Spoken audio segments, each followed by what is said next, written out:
சற்றுமுன் வெளியான வானிலை முன்னறிவின்படி தமிழகத்தில் இனி வருகிற நாட்களில் கனமழை தீவிரமாகும் என்றும் மேலும் இந்த ஆண்டு அடுத்தடுத்து புயல் உருவாகக்கூடும் என வானிலை மையம் எச்சரிக்கை விடுத்துள்ளது.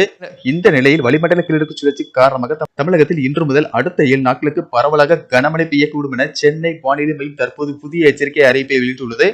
இதில் குறிப்பாக எந்தெந்த தேதிகளில் எந்தெந்த மாவட்டங்களில் கனமழை பெய்யக்கூடும் என்பதை பற்றி தான் நம்ம வீடியோல பார்க்க போறோம். வீடியோவை கடைசி வரைக்கும் முழுமையாக பாருங்க. வீடியோக்குள்ள போறதுக்கு முன்னாடி இந்த வீடியோக்கு ஒரு லைக் பட்டனை பிரஸ் பண்ணிக்கோங்க. வாங்க வீடியோக்குள்ள போகலாம். தமிழகத்தில் வடகிழக்கு பருவமழை வரும் 16ஆம் தேதி முதல் 18ஆம் தேதிக்குள் தொடங்க வாய்ப்புள்ளது. இந்த ஆண்டு 50 சென்டிமீட்டர் வரை மழை பெய்ய வாய்ப்புள்ளது. இந்த ஆண்டு நிறைய புயல்கள் உருவாக வாய்ப்புள்ளதாகும் வானிலை மையத்தின் தென்மண்டல தலைவர் அமுதா தெரிவித்துள்ளார். இந்நிலையில் வட தமிழக கடலோர பகுதியின் மேல் ஒரு வளிமண்டல கீழடுக்கு சுழற்சி நிலவுகிறது. இதன் காரணமாக தமிழகத்தில் அநேக இடங்களிலும் புதுச்சேரி மற்றும் காரைக்கால் பகுதிகளிலும் இடி மின்னலுடன் கூடிய லேசானது முதல் மிதமான மழை பெய்யக்கூடும்.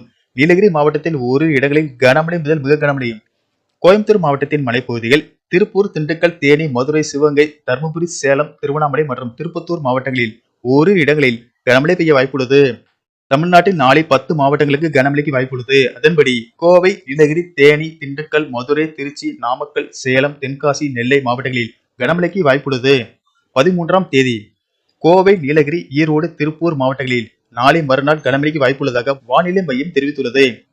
14 மற்றும் 15ஆம் தேதிகளில் தமிழ்நாட்டில் ஒரு சில இடங்களிலும் புதுச்சேரி மற்றும் காரைக்கால் பகுதிகளிலும் இடி மின்னல் மற்றும் பலத்த காற்றுடன் கூடிய லேசானது முதல் மிதமான மழை பெய்யக்கூடும் என்றும், திருநெல்வேலி மாவட்டத்தின் மலைப்பகுதிகள், தூத்துக்குடி, ராமநாதபுரம் மற்றும் விருதுநகர் மாவட்டங்களில் கனமழை பெய்ய வாய்ப்புள்ளது.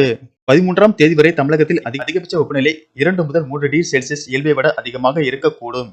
சென்னையை பொறுத்தவரை இன்றும் நாளையும் வானம் ஓரளவு மேகமூட்டத்துடன் காணப்படும். நகரின் ஒரு சில பகுதிகளில் இடி மின்னலுடன் கூடிய லேசானது முதல் மிதமான மழை பெய்யக்கூடும்.